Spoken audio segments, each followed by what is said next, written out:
No, that's not what I was doing. Absolutely, that's not what I was doing. That's So if you say that this judgment is political, is influenced by political considerations and so on, what are you doing to the judge? I'm not attacking the judge. I was talking about the prosecution. But the conviction is by the court. It's not by the prosecution. I'm talking about the prosecution. I've explained that I'm talking about the selective nature. The selective nature of the prosecutions. Fantastic. So that's the point I'm making. Tomorrow, fantastic. We are getting somewhere. Gloria Akufu, who was the Attorney General at the point, also decided that the punishment was too lenient, the sentence, and went to Parliament to seek an amendment which would increase the threshold to 15 years. The majority in Parliament then argued that 15 years was too lenient and that it should be extended to 25 years maximum and 15 years minimum. Okay. And of course, it passed. Now, in the course of the discussion, a Deputy Speaker of Parliament, a member of Parliament on the majority side then, actually made the point that they are wasting time, that I'm saying is so serious that the policy we should adopt is a policy to shoot and kill. The evidence is there. So those who said that even 25 years was too lenient and that we should shoot and kill, today are saying that the 20-year sentence is too harsh. I cannot believe it. Manever I say ma PENDREAM TV. PENDREAM TV there, I see them yopo. Now the other point that I like to make has been repeated several times by my brother Collins, Honorable Member of Parliament and so on. And which is this point of unfairness, selective justice, and so on. Now, what is the basis of that selective justice? The basis of that selective justice is that, why? There are so many people involved in Galamsey who are not being prosecuted, presumably because they are members of the NDC. That's the case that Collins and others have made. Now, where is the evidence? They have mentioned two persons who were accused of Galamsey, and the matter was referred by the Attorney General to the Economic and Organized Crime Unit for investigation. And according to them, for 1 year, we haven't seen the report of the investigations. Fine.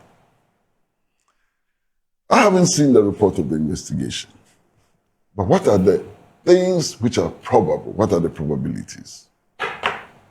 One, that the investigation has not been concluded. Two, that the investigation has been concluded, but the report is being shelved. That the report, which may be incriminating, is being shelved. Three, that the report has been received and there's nothing incriminating in the report. There may be other possibilities, maybe 10 other possibilities and so on. Now, as citizens, what is our duty? As citizens against Galamsey, what is our duty?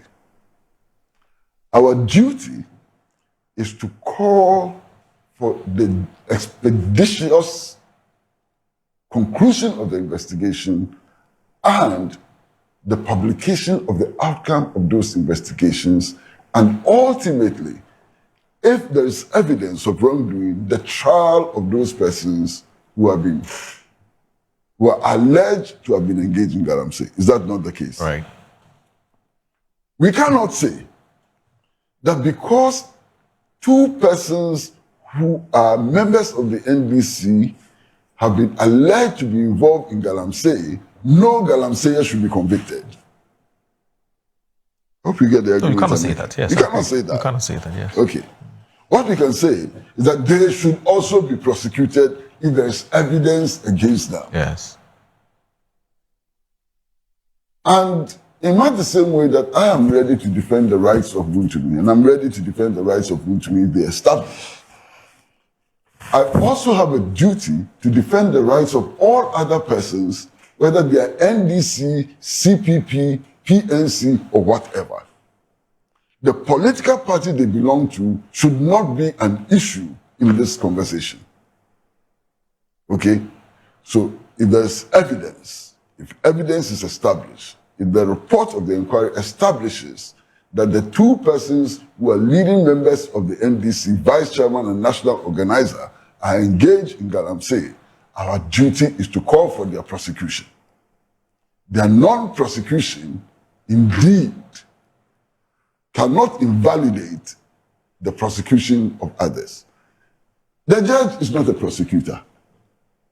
The judge who sat on this case is not a prosecutor. In fact, she deals with cases which are brought before her through a process. This judge cannot try the NDC persons who are alleged to have committed offenses unless they are charged and brought before her. You understand what I'm saying? Yes. So the fact that some NDC persons suspected of being involved in the commission of the same crime have not been sentenced should not be an indictment on the decision of the High Court judge who sat on this matter. Fair point. You understand? So that must also be very clear to us. Now, for those who have studied the law,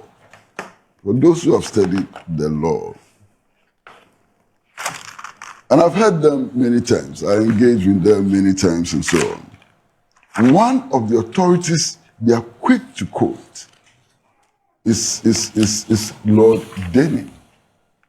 Huge figure in law and so on. And indeed, Lord Denny is quoted extensively in the judgment. And the quotations of Lord Denny actually deal directly with the weight of evidence and so on, and is quoted so extensively in this. Now, there's also another issue which was raised in the judgment and which has to do with reference to the Supreme Court for the interpretation of the Constitution to the extent that it affects this case. I'm sure you've also read the judgment, so you are aware. I'm sure Collins has read the judgment. And the judge quotes an earlier Supreme Court decision, okay, in which the Supreme Court decided that a judge may grant leave to go to the Supreme Court for interpretation where he or she has doubts about the interpretation of the law. Yeah. And that if he or she is convinced that the law is clear, she's not under any obligation to grant an application to go to Supreme Court for interpretation. Yeah. It's also one of the issues which has been raised. And the Supreme Court has a decision on that, which is very, very clear. Yeah. And so on. Now, this is where we are. There are other issues. I will leave that out for the moment. Right. And those issues relate to those who argue that the sentence is too harsh. You understand? Right. The history of this particular sentencing is interesting. One, it starts from a point where I think the maximum sentence was 2 years. And then when Alhaji Musa Hussaini was Minister for Lands and Natural Resources, so they initiated moves and increased the maximum sentence to 5 years and so on. Eventually, my good friend Gloria Akufu, who was the Attorney General at the point, also decided that the punishment was too lenient, the sentence, and went to Parliament to seek an amendment which would increase the threshold to 15 years. The majority in Parliament then argued that 15 years was too lenient and that it should be extended to 25 years maximum and 15 years minimum. Okay. And of course, it passed. Now, in the course of the discussion, a deputy speaker of parliament, a member of parliament on the majority side then, actually made the point that they are wasting time. That Galamsey is so serious that the policy we should adopt is a policy to shoot and kill. The evidence is there. So those who said that even 25 years was too lenient and that we should shoot and kill, today are saying that the 20-year sentence is too harsh. I cannot believe it. They said 25 years is too small.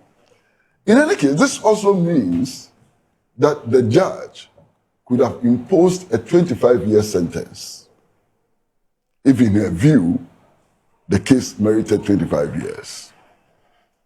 The least sentence she could have imposed is 15 years. That is what the law binds her to do. You understand? Now, what is interesting is that there were 2 counts on which he was found guilty. The judge decided that the sentences should run concurrently, and that is why he's going to serve 20 years. If the judge had not made a determination that the sentences should run concurrently, he could be serving 50 years. And the judge could have made that decision. He could have served 50 years. So the judge, in her wisdom, and I'm sure with some compassion, decided that instead of 50 years, he should serve 20 years. Now, Collins has made the point that 20 years is a long time. He's now how old? And that he'll come up when he's 70 and so on. The reckoning is not that way. Yes. The prison year is not 12 months. It's actually 9, isn't it? It's 9 months. It's 9 months. So Yeah. if you do the calculation, he's not going to stay in prison for 20 years. Maybe 15 Or maybe even less. or less. Yeah. But in addition to that, every year, there's been no year in which the president has not granted some pardon to prisoners and so on. Parole, yes. Parole and all kinds of things. And that substantially reduces the sentencing and so on. Now, that is not to say that prison is a comfortable place. Prison is a horrifying place. Yeah. I mean, if you talk to people, I haven't been to the West prisons. I have friends who served in the West prisons, like Kukubaku and Harunata and so on. They were in the West prisons. But I've been to a Kwesi prison. I've been to Oshaford. I've been to Navrongo prison as an inmate.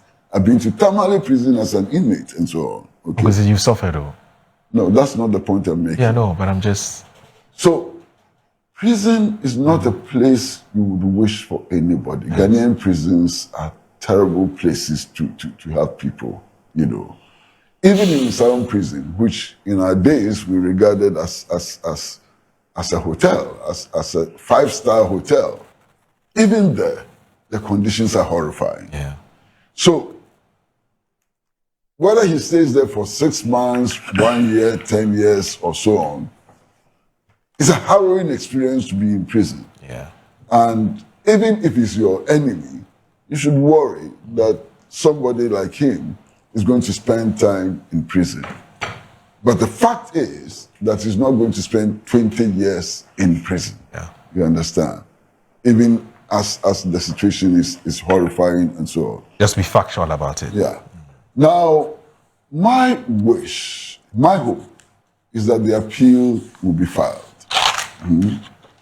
And that the 3 judges who will sit on the appeal will be compassionate. Mm-hmm. They will take into account the merits, the legal merits of the case, and also take into account our nature as humans and so on, and make a determination which, as Lord Denning insists, must serve the interest of society. That's all. Okay. Okay, please come in. So when you're done, I can bring in our viewers. Yes, so I've listened to Kwesi attentively. And I like his end part. about the compassion, which is something that we all wish for Chairman Wontumi, for the appeal. But Kwesi then talked about my assertion about political persecution and selective justice. Well, I insist on that what is happening is selective. What is happening is targeted. Because it's very clear to all of us that there are quite a number of other people involved in Galamsey, which the president himself has admitted of his own government. But to date, nothing has happened to it. Indeed, just this morning, the Fourth Estate, the Fourth Estate has published on their Facebook page. And let me read with your permission. Just this morning, just 3 hours ago. 9 months after the Ministry of Lands and Natural Resources revoked the lease of a licensed mining company in Pristia Huni Valley, the mine is now being fully operated by a group of illegal miners connected to the National Democratic Congress, NDC, led by Ebenezer Megakpo, an NDC activist in the Pristia Huni Valley constituency. The illegal miners took over RMG Mining Company concession in March 2025 after national security stormed the underground mine. These are clear evidence that people in this government are involved in Galamsey. Allegation. Uncle Kwesi, Allegation. to investigate it, it's 9 months now. Yeah, but allegation. Uncle Kwesi, you can't tell me that in 9 months the government has not taken any action against any of their political appointees or political people involved, the NDC people, with clear evidence. With clear evidence, nothing has happened to them. Absolutely nothing. We are not seeing any prosecution of any member of the NDC involved in Galamsey. But the president is telling us that his people are involved. Why are they not prosecuting them? Why? Why are we not seeing any action? Why? It's still being investigated. Oh, it takes 1 year. Absolutely, that's fine. This one is 9 months. It's still being investigated. Let me share with you what so in response to what the question you just asked about why investigations are taking. And let me go on to some of the things he Okay, that's fine. Yes, that's fine. So that, yes. Then Kwesi then sought to suggest that I'm impugning on the reputation of the judge or the court. The judge. No, I'm not doing so, Kwesi. I've not said so. In my submissions, I did not in any way impugn on the integrity of the judge. I did not. Who delivered the political judgment? I'm coming because I'll come there. I'll make that. I'll answer that. Because it's closely tied, closely related. I just want to find out: was Chatuchikate's case a political case? According to your definition. Oh, Kwesi, let me.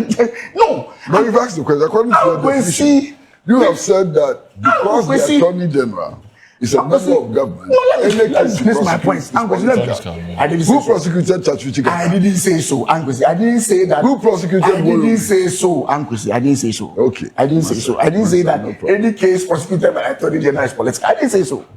I am saying that the Attorney General is being selective in relation to Galamsey issues. Oh, no, sir. It's being selective. Collins, please. I beg you. You asked the question, who is Wontumi? And then you answered it. I answered it. And you said, who is the Attorney General? And you went on to make the point that because the Attorney General is a member of government, yes, it gives the case a political tint. No, on the basis. No, Kwesi, let me explain. Okay, so he wants to explain. In relation to Wontumi, because because there are other similar issues, there are other similar offenses of people in the NDC involved in Galamsey. I'm not saying the Attorney General do same as is done for Wontumi. Okay, so that's the basis. Okay, so that's the basis for. That's the point I'm making. Okay. I'm not saying the Attorney General do same to other members of his own party. But he's gone ahead to prosecute Wontumi. So that's not prosecuting other members of the NDC. That's the point I'm making. Tomorrow. All three of us know that Wontumi is not the only person in the NPP who has also been accused of involvement or facilitation of Galamsey. You know that? Yes. Have the other people in the NPP who have also been alleged to be involved in Galamsey been prosecuted? And why not? Uncle, I'm talking. So to be fair, you have to look at the matter in its fullness. You understand? Why?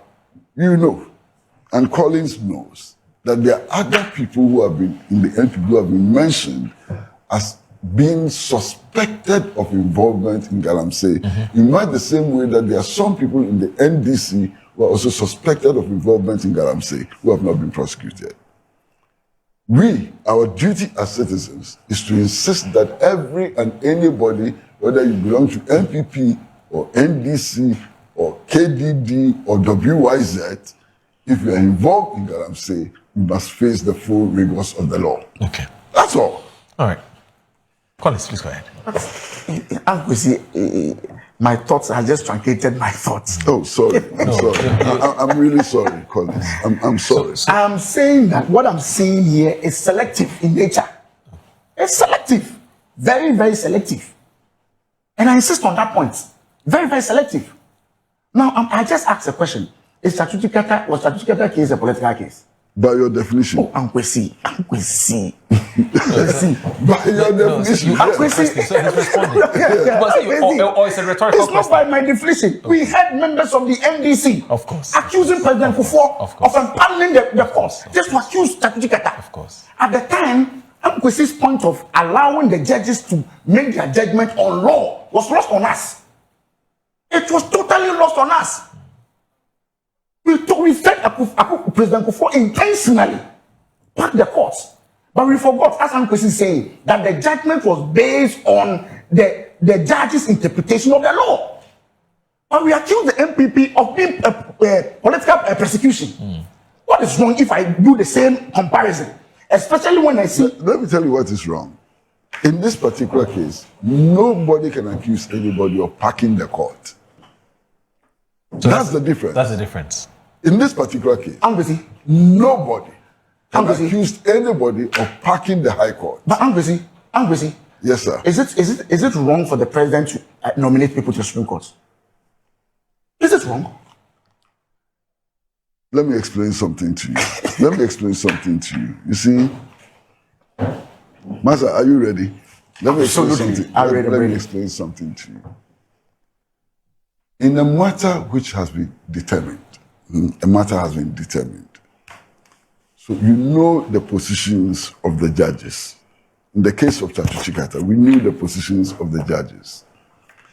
And the court had come to the conclusion that he had not committed an offense.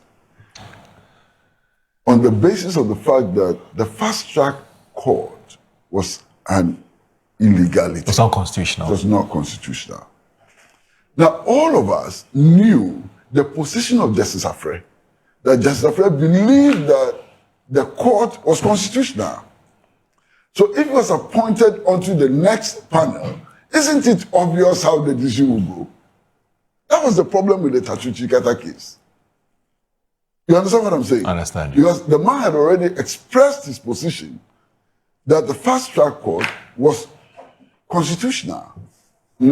Chatu had been acquitted on the basis of the fact that the fast-track court was not constitutional.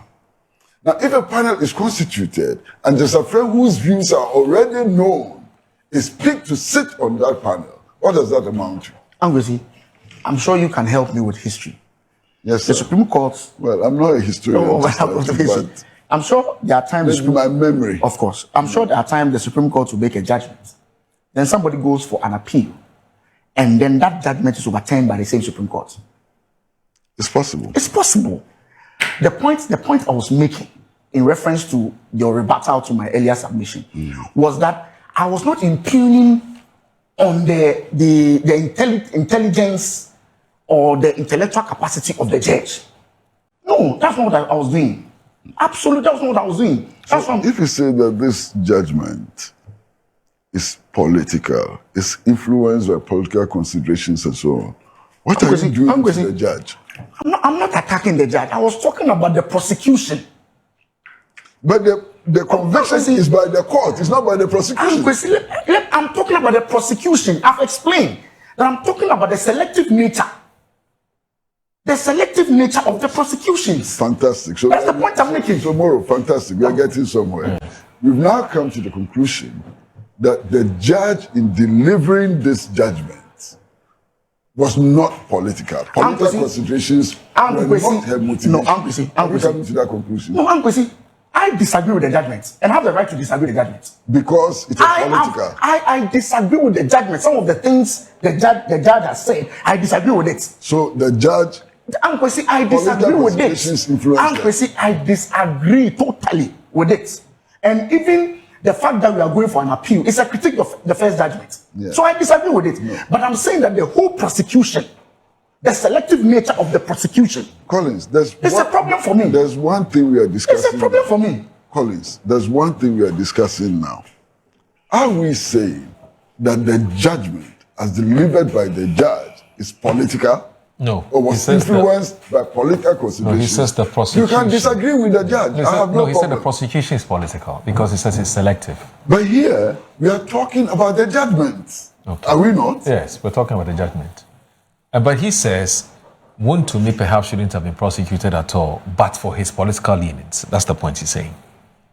Is that what he's saying? Or he's saying that's what I heard. Others should also have been prosecuted? Yes. There are two different statements. Yes, so he says... Wontumi should not have been prosecuted is another statement. No, he said... Others should also have been prosecuted is another statement. Yes. The two are not the same. Okay, so prosecute Wontumi, prosecute others as well, so that you are fair. Boss, that's what you're saying. No, but you are not making me flow with my... No. Okay, so let's allow him. Yes, obviously, let's allow him to make his point. Yes, please, please. I mean, those watching us have seen what I want to say. Please go ahead. I'm not... Because he used words like reckless. I don't think that was fair to me because my analogy or my submission was not reckless in nature to impugn on them. I'm not talking about you. Oh, no, he was talking about No, I know. I mean, he was talking about the general, and I'm saying that I'm not impugning on them. Even the judge, I don't even know her. Why would I even? This is the first time I'm reading her judgment. It's good we have come to. I don't even know. Why would I? It is very good we have come to the conclusion that the judge did no wrong. Kwesi, I am saying that I don't have any problem with the judge. Fantastic. Why would I have a problem with the judge? Please go ahead. I have a major problem with the judgment. The judgment? Yes. Okay. I have a major problem with that, and I'm entitled to that. Yes. I have a major problem with that. Okay. That is the point I'm making. I have a major problem with her thinking and her conclusions. Okay. I have a major problem with that.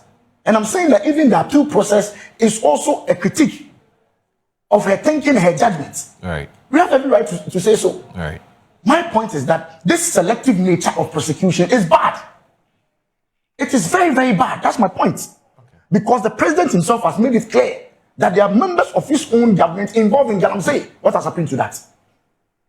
What has happened to that? What has happened to that? Okay. You see, I don't want to contest that statement. Yes. I have no basis to contest that statement. Except to say, and last week I was complaining to you, yes, that those who do these posters, attributing words to people and so on many occasions fabricate those words. Yes.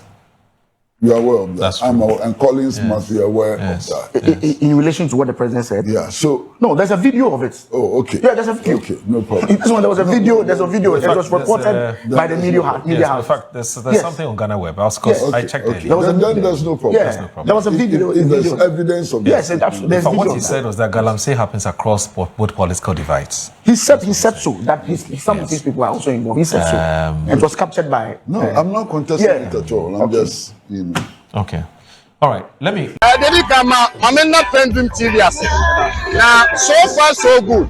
Say, open online portal, Ghana. Nipa share, Nipa follow, Nipa comment here. To my best of knowledge, without any biases, PENDREAM TV.